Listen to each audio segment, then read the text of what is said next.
Today we're going to show you how to make our favorite chocolate chip scones. So when the Prime Minister comes, you can impress him with this recipe.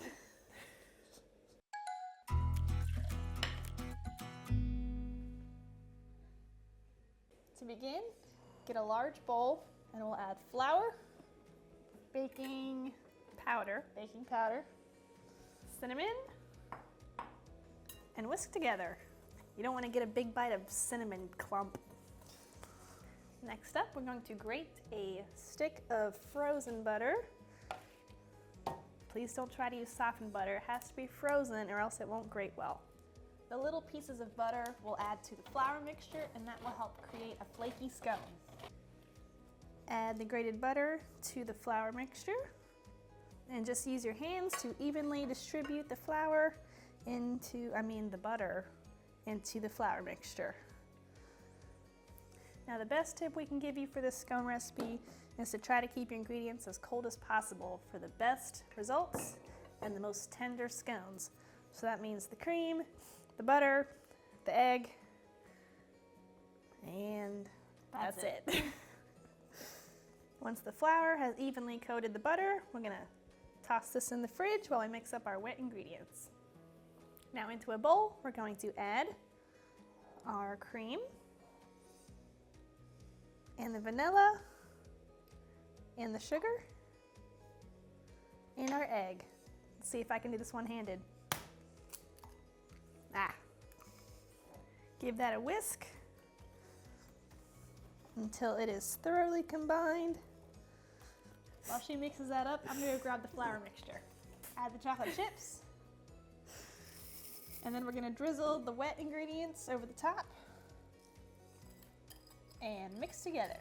Now you want to mix just until everything is moistened. We don't want to overwork the dough or the scones could be tough.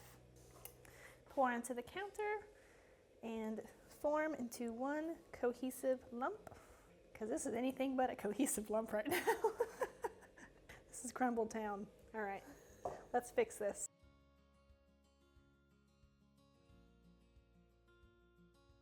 At this point, you can use a bench scraper to cut the lump in half, and then each half will shape into a 6-inch disc.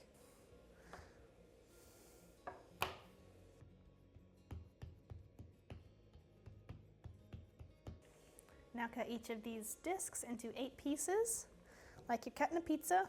Oops. Line a baking sheet with parchment paper and place your scones evenly across the pan.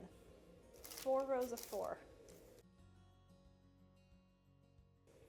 Now we're just going to pop this tray in the fridge for 15 minutes while we preheat our oven to 425. Chilling the scones before you bake them will help them not to spread too much in the oven. That's right, we don't want pancakes, we want scones. And the only thing that separates a scone from a pancake is the shape, apparently. When your oven is preheated, you're going to put these in and bake them for about 15 to 18 minutes, and they're going to be starting to turn golden brown on the edges. If you want, you can leave the scones plain and they are delicious like that, or you can drizzle a little powdered sugar glaze on top like we like to do. All you need is a little powdered sugar, milk, and vanilla. It gives them a little extra pizzazz and it's great for presentation too.